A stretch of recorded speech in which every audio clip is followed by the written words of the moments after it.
everybody, good afternoon. This is Jean here, Jean Truelove from Truelove Quilts for You. I'm working on my block party, Jean's Block Party 2021, my dear Jean quilt, for those of you who are following along. We are on block number 6, and as you know, the quilt at the end of your day will be whatever setting or whatever layout that you are choosing it to be. On my Facebook pages that you can send your quilts into, my Truelove Quilts for You page, that I'm seeing your blocks. You are making, some of you are making double of blocks, some of you are making several of them, or multiple blocks. Whatever the layout is you have in mind, that's what your quilt is going to end up being, because a lot of people again are saying, how many blocks are we making? As you know, if you refer back to I have 2 or 3 introductory videos of this block party.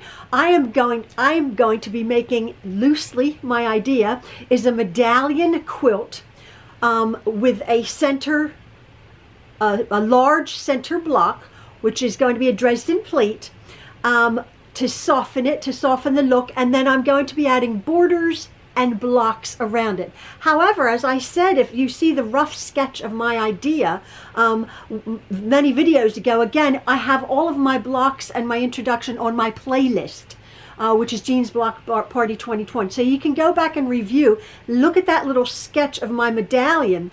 You will see that so many of the blocks are individual blocks that we are making. As I was saying in the beginning, I'm just making a block at a time, one block at a time. If you choose to be making multiples of that because of your layout, fine. I'm making one block at a time.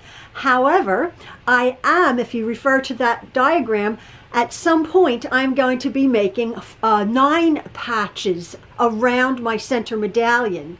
And at this point, again, loosely, I don't know how many quite exactly, I think I will be making about 16 9 patches.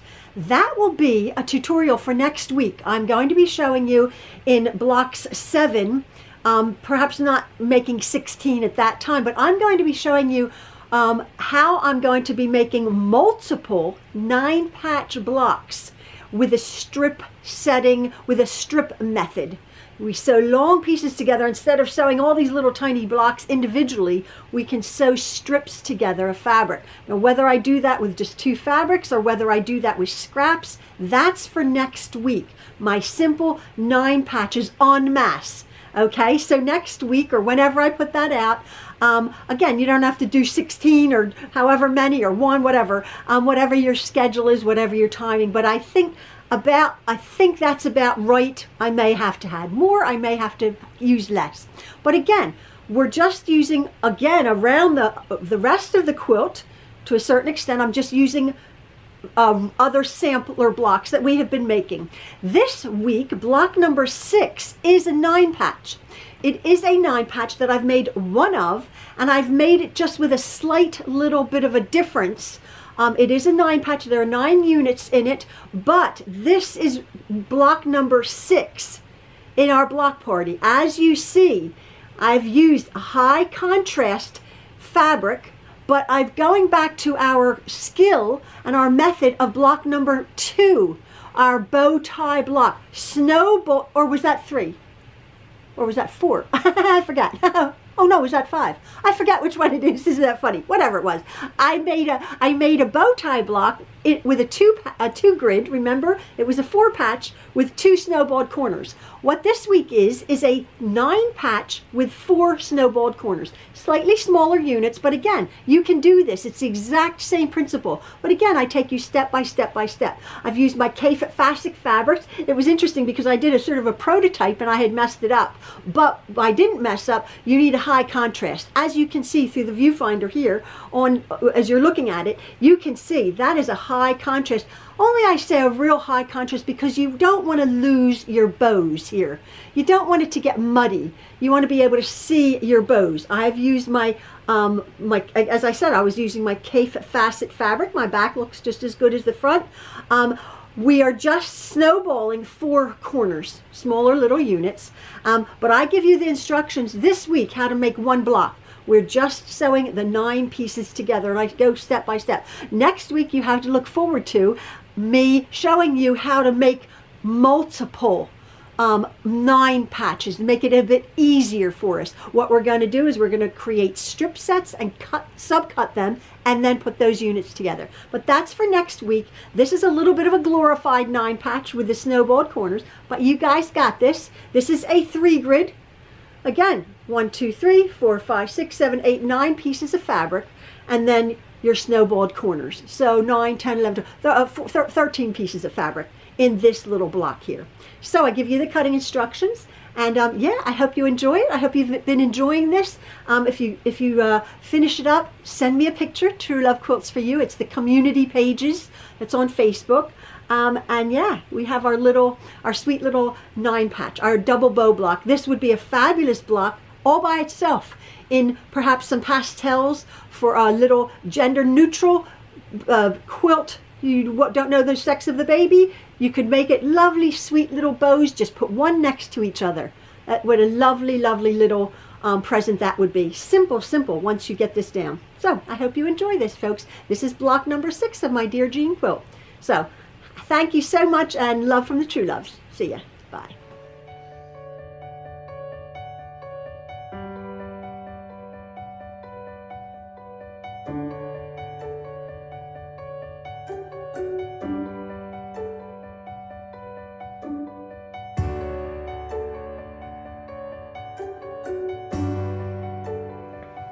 Here's our block number 6. This is my test block here that I've shown you. And as you can see, that this block has a tremendous amount of contrast. Those bows really pop out. And so the fabrics, the 2 fabrics that I have chosen are this orangey red and then this pale green.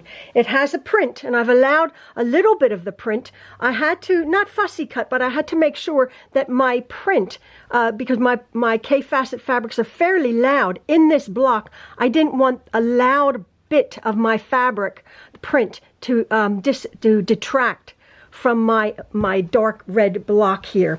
So our cutting instructions for our double bowed block for block number 6. For fabric A, my light fabric here, I have cut 5, 1, 2, 3, 4, 5 pieces of fabric, 2.5 inches square. For my fabric B, my bow, I've cut 4, 1, 2, 3, 4, 2.5 inches square. And then I've also cut 4 1.5 inch square bit of fabric.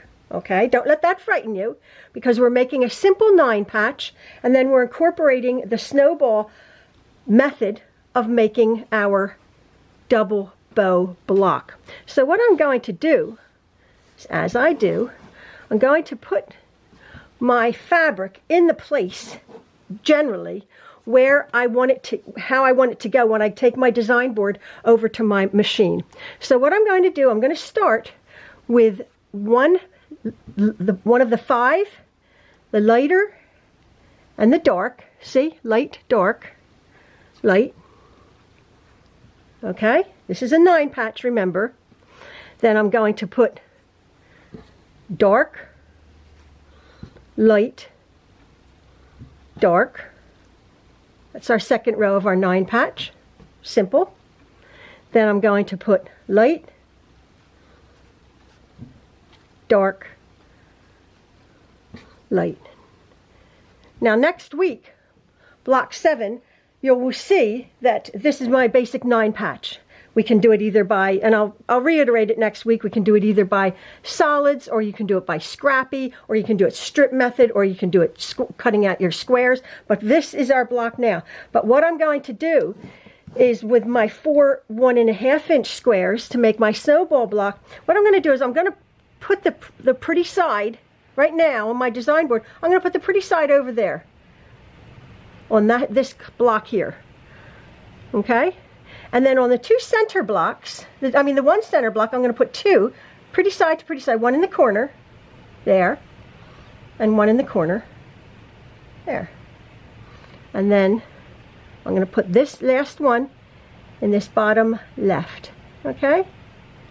So that means when we turn over our snowball block, here is my bow tie. My fingers are in the way. But I'm going to take this now over to my sewing machine, because perhaps you can't see real well that, but I'm going to take that over to my sewing machine, and I'll show you how I put it together. Just as we have done with our other blocks, I've made sure that my machine is threaded well, the tension's proper, everything is nice. I have a nice fresh needle in there if need be. I have my 1/4 inch foot on, and I have my block laid out right in front of me. So now what I'm going to do is I'm going to pick up, this is my 9 patch, 1, 2, 3, 4, 5, 6, 7, 8, 9. Almost exactly constructed like our 4 patch and our bow tie, but just a few more steps. So I'm going to pick up this top right piece here. And remember, I put the pretty side to pretty side. Now, since we're working with smaller pieces, you may think, oh, I'm all thumbs. I really can't do this, Jean. And I'm really struggling to get this turning properly. So what you can do, if you want to, if you need to, you could do this before, mark all of these, but you can take either a pen or a pencil, and you can get your diagonal from there to there, and just a little hair in where you're going to be sewing, and you can mark with a line, with a pencil or a pen or a marker.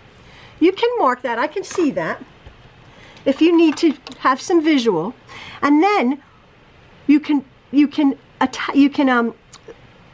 secure it with a pin or perhaps a clip like that. Now my square is completely square, and I'm going to be turning it on an angle, and I'm going to be stitching right on that line. That's a little bit, I'm following that line because I've put that right in, about a hair in on my diagonal. I put my needle down first. I always put my needle down first, and then I'm going to go very slowly stitch on that line, straight on over on that line. Okay, now I'm going to leave my needle down, and I'm going to bring my presser foot up. Okay, and I'm going to do the exact same thing. I'll come on this one, this bottom left here, and if need be, you can secure it. I don't need to secure it, mine right there, but if need be, you could secure it and draw your line. Now I'm just going to slip that right underneath that. My needle's sort of down. I'm just going to put that right there where I know I can eyeball from here to this diagonal to that diagonal. By all means, if you wanted to mark it with your pencil or your marker, by all means do so. My needle is down, my presser foot is up. Just pull that away, and then I'm going to pick up my middle because I have 2 of them here.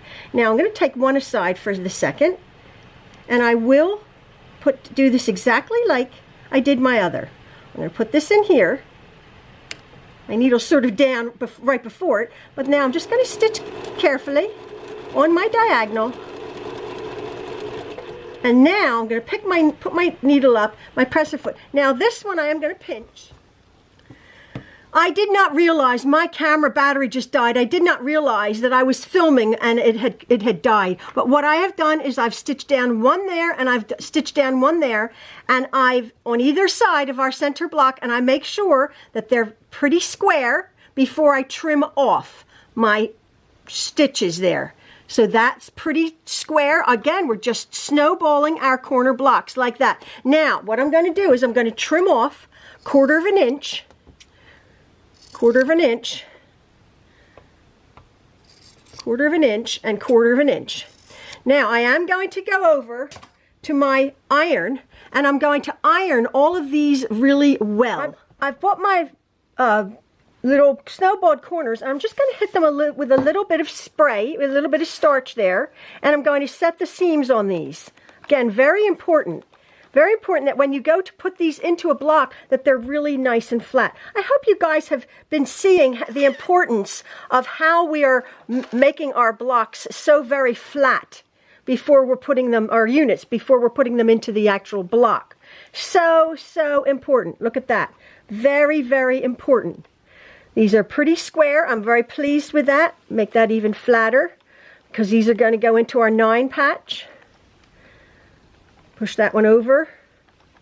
Again, if you prefer steam, as I've said, somebody just asked me why I don't like steam, why I prefer a dry iron, is because in my experience, I've had I wouldn't say dozens, but I've had many, many, many, many irons, and it always, whatever, this is an expensive iron, I've had cheap irons, I just don't think water and electricity mix, and they have always sputtered some kind of water, some kind of dark stain. So I just use either my spray or my spritz bottle. Oh, another suggestion was to put in your water bottle a touch of starch and mix it up into, like, not even a spray bottle, like a mister. And that was a good idea. That was a suggestion a little way back. So there are my nice flat square blocks. I can see that. I'm going to take them back over to my design board. I've taken this back over to my design board, and as you can see on camera and in real life, how much my two bow tie piece units have really popped from the contrast of my fabric. So when we're doing a 9-patch, we do it almost exactly like we do our 4-patch or any other unit that we're putting together. I do it visually. What we're going to be doing is, there is a way that you can stitch all 3 seams, all 3, like chain piece these and chain piece these, and then chain piece this and that. I don't do it that way. I get a little bit confused with everything sort of hanging together. I just take a few extra seconds and put my pretty side to pretty side. I do 1 block at a time, and that's fine with me. Put this one over to here. Again, keeping it visual, putting it back. Oops, put it back. Now I sort of finger press that, because look how immediately that went over to the dark. That it's going inside. I put this one over here, pretty side to pretty side, 1/4 inch seam.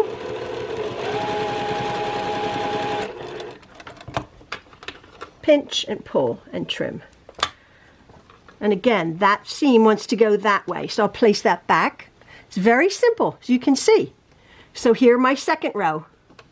I'm going to take my 2nd row and put this pretty side to the left. They all measure pretty good.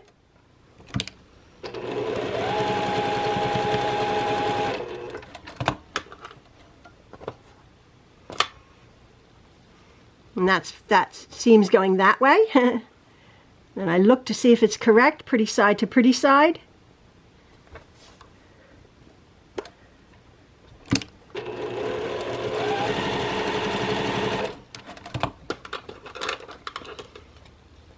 So again, this is just a few more steps. Finger press that with my seams going out.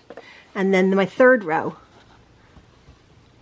And orient it like I want it, like that. Pretty side. This is the way I'm making 1 9-patch, sort of a block.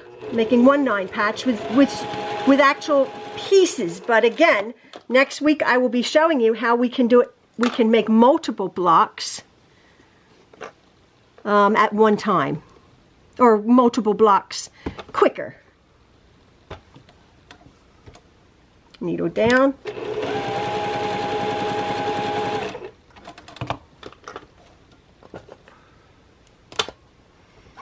And again, that wants to go into the dark. There's my block.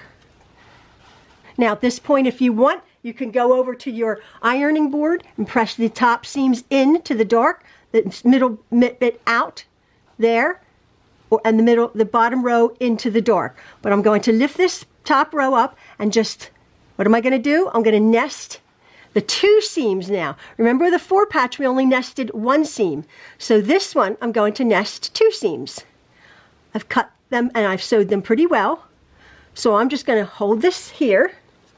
Again, by all means, you can clip, you can pin to get your nested seams.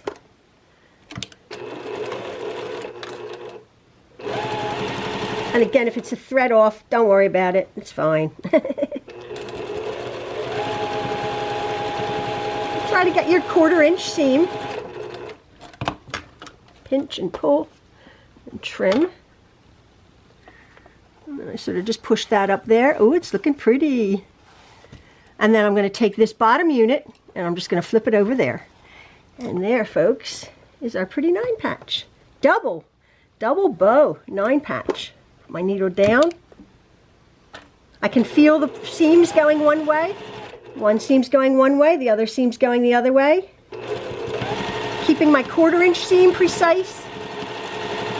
By this stage, you beginners should, please by all means comment below, you should be getting your 1/4 inch seams really well. And there, I'm going to go over to my ironing board and I'm going to check it, but there is my lovely double bow block. Now let's see if I have a ta-da moment. So it's off my machine right now, and what do I say to do?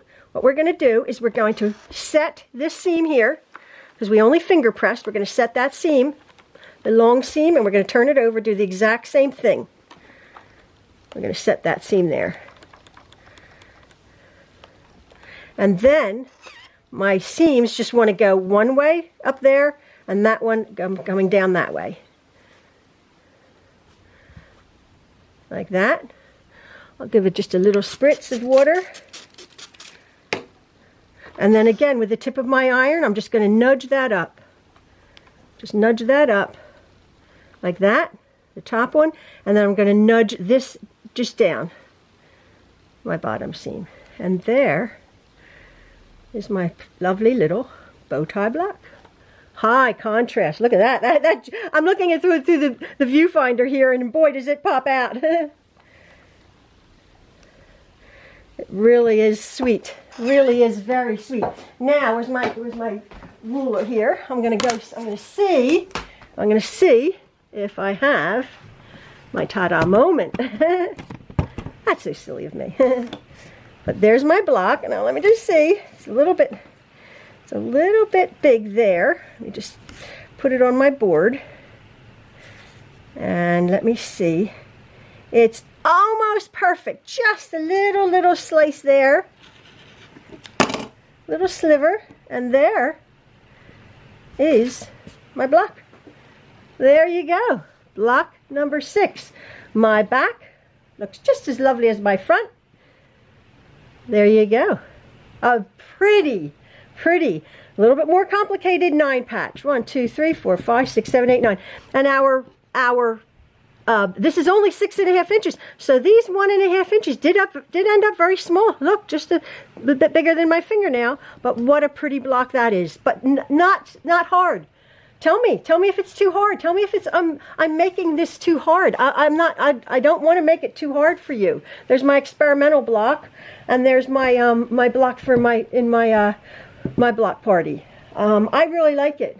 But again, tell me if I'm going too fast, or if I'm going too hard. I'm getting too complicated for you beginners. I know you experienced quilters. This is a dawdle. But for you beginners, I want to make sure that I'm not rushing it, and I'm not going too complicated for you. But I think you guys can do it. There's block number 6.